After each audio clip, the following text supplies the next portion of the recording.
Components of a food label. There are many components of a food label that aim to protect consumers from fraud and promote the health of consumers. Codex recommends that key types of information about the exact nature and characteristics of packaged foods be mandatory on labels. By outlining provisions requiring this information in food labeling, legislation can give authority to address fraudulent practices in food labeling. Food identity and ingredient lists. Information on the identity of the food must be on the label to help consumers understand exactly what they are purchasing. This includes the food name, the amount of food, contact information for the food manufacturer, country of origin, and lot number.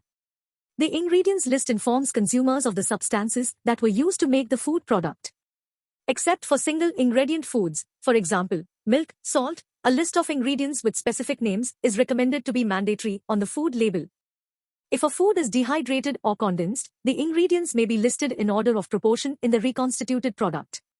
A statement ingredients of the product when prepared in accordance with the directions on the label must be included. Quantitative ingredient declaration.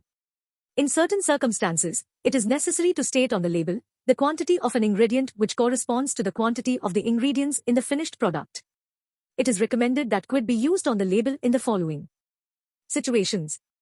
Point when the ingredient is included in the name of the food, such as meat pastry, where the meat must be quantified.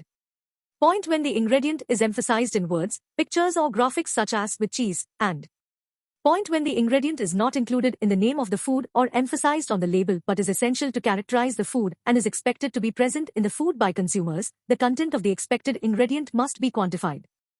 Labeling allergenic ingredients.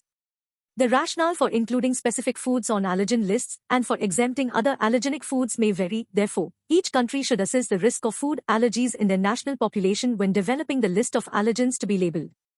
In addition, precautionary labels may be needed because different food products may be manufactured in the same location and traces of allergenic foods can appear in other foods. For example, some products contain a warning may contain milk products manufactured in plant using nuts. Date marking. Date marking is one of the oldest and most widespread types of information found on food labels. By providing a date mark, the food manufacturer is advising subsequent food chain operators, mainly retailers, distributors, importers, and consumers on the appropriate shelf life of the food. Date marking serves multiple purposes and is often presented in different ways on packages, which may be specific to the country or region. Different terms have included, but are not limited to use by, best before, sell by, date of manufacture. The format of the label can vary as well. To learn more, download the app Food Safety Standard. Follow us on Facebook, Instagram, LinkedIn, Twitter, YouTube.